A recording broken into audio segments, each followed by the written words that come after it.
जय हिंद, वंदे मातरम। स्वागत है आपके अपने YouTube चैनल संघर्ष पाठशाला में। तो दोस्तों, हम जनरल साइंस पढ़ रहे हैं और जनरल साइंस में कुछ सवालों को हम क्या कर रहे हैं, हल करना सीख रहे हैं। आइए देखते हैं उन सवालों का जवाब क्या होता है। हमारा पहला सवाल है, देखिए दिया गया है कि विद्युत धारा का सर्वोत्तम चालक क्या होता है। अर्थात हम कह सकते हैं कि विद्युत धारा का प्रवाह जो होता है जिसमें बहुत आसानी से हो सके, उसके बारे में पूछा रहा है कि विद्युत धारा का सबसे सर्वोत्तम चालक क्या होता है। तो विद्युत धारा का सबसे सर्वोत्तम चालक होता है चांदी व तांबा। चांदी व तांबा। तांबा से बेहतर कौन हो जाएगा? चांदी हो जाएगा। चांदी और तांबा यह दोनों जो धातु हैं ये क्या होते हैं? विद्युत धारा का सर्वोत्तम चालक होते हैं। हमारा नेक्स्ट क्वेश्चन है कि धातुओं का राजा किसे कहते हैं। धातुओं का राजा किसे कहा जाता है? तो हम धातुओं के राजा में किसे कह सकते हैं? तो धातुओं का राजा सोना को कहा जाता है। किसको कहा जाता है? सोना को कहा जाता है। आरम, ठीक है। सोना, धातुओं का राजा किसे कहा जाता है? तो सोना को कहा जाता है। अगला हमारा क्वेश्चन है कि प्लास्टर ऑफ पेरिस किससे बनता है। प्लास्टर ऑफ पेरिस किससे बनता है? तो प्लास्टर ऑफ पेरिस जो है, प्लास्टर ऑफ पेरिस का निर्माण जो होता है जिप्सम से होता है। किससे होता है? जिप्सम से होता है। ध्यान रखिएगा, किससे होता है? तो यह जिप्सम से होता है। तो दोस्तों, प्लास्टर ऑफ पेरिस का जो निर्माण होता है वह किससे होता है? जिप्सम से होता है। अगला हमारा क्वेश्चन है कि पेट्रोल का मुख्य संघटक क्या होता है। अर्थात हम कह सकते हैं कि पेट्रोल का मुख्य संघटक क्या होता है, या हम कह सकते हैं कि पेट्रोल की जो गुणवत्ता है वह किससे मापी जाती है। तो पेट्रोल की गुणवत्ता या संघटक जो होता है वह ऑक्टेन नंबर से मापी जाती है। किससे मापी जाती है? ऑक्टेन नंबर से। किससे? ऑक्टेन नंबर से। ध्यान रखिएगा, पेट्रोल के लिए क्या हो जाएगा? Octane number. फिर कह रहा है डीजल का मुख्य संघटक क्या होता है। तो डीजल का जो मुख्य संघटक होता है यह सीटेन नंबर होता है। क्या होता है? Cetane number. डीजल के लिए सीटेन नंबर, पेट्रोल के लिए ऑक्टेन नंबर। यह दोनों मापन करने का क्या होता है? पैमाना होता है। डीजल और पेट्रोल के गुणवत्ता के मापन का यह पैमाना होता है ऑक्टेन नंबर और सीटेन नंबर। अगला क्वेश्चन है कि एलपीजी का प्रमुख घटक क्या होता है। लिक्विड पेट्रोलियम गैस, इसका प्रमुख गैस मतलब घटक क्या होता है?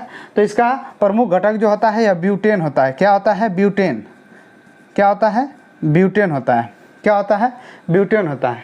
फिर अगला है कि सिगरेट लाइटर में कौन सी गैस भरी जाती है। तो सिगरेट लाइटर में ब्यूटेन गैस भरी जाती है। कौन सी गैस भरी जाती है? ब्यूटेन गैस भरी जाती है। ब्यूटेन गैस भरी जाती है। जो हम सिगरेट लाइटर जो होती है, जो दबा कर हम आग उत्पन्न करते हैं, तो उसमें कौन सी गैस भरी जाती है? ब्यूटेन गैस भरी जाती है। अब हमारा नेक्स्ट क्वेश्चन है कि सबसे हल्की धातु क्या होती है। तो सबसे हल्की धातु जो होती है लिथियम होती है। क्या होती है? सबसे हल्की धातु कौन सी होती है? लिथियम होती है। लिथियम, यह धातुओं से संबंधित क्वेश्चन है कि सबसे हल्की धातु क्या होती है? लिथियम होती है।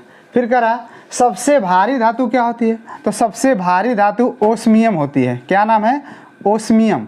ओस्मियम होती है। सबसे भारी धातु क्या होती है? ओस्मियम होती है। क्या नाम है उसका? ओस्मियम है। अगला क्वेश्चन है कि सबसे कठोर धातु क्या होता है। सबसे कठोर धातु क्या होता है? तो इसके बारे में देख लेते हैं। सबसे कठोर धातु क्रोमियम होता है। क्या होता है?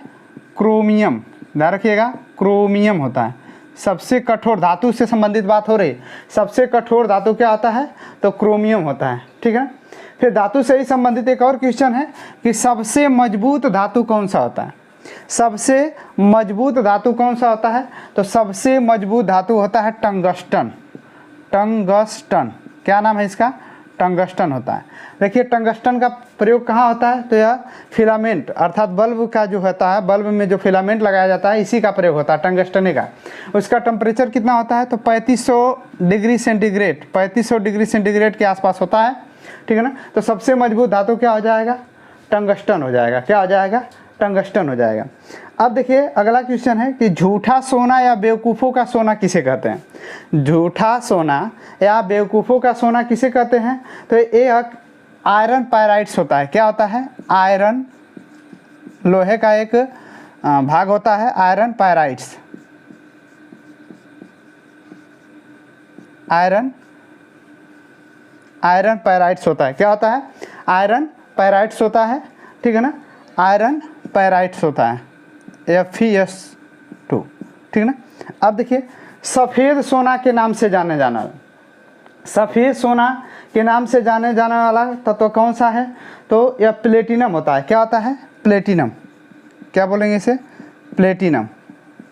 जो प्लेटिनम धातु होता है, जो प्लेटिनम धातु होता है वह क्या होता है? सफ़ेद सोना के नाम से जाना जाता है, ठीक है। और हमारा लास्ट क्वेश्चन है कि सबसे अधिक अस्थायी तत्व क्या होता है, तो सबसे अधिक अस्थायी तत्व जो होता है वह क्या होता है? शीशा होता है। क्या होता है? शीशा होता है। ध्यान सुनिएगा कि सबसे अधिक अस्थायी तत्वों में सबसे अधिक अस्थायी तत्व क्या होता है? शीशा होता है, जिसे Pb कहते हैं, ठीक है ना। ये तो दोस्तों ये था हमारे आज के सेशन का ये निम्न हमारे कुछ सवाल थे जिसका जवाब हम आप लोग के समक्ष हमने दिया। अब हम आपसे नेक्स्ट सेशन में मिलेंगे ऐसे ही सवालों को लेकर के सामान्य विज्ञान से संबंधित। तब तक के लिए हम आपसे इजाज़त चाहते हैं। धन्यवाद।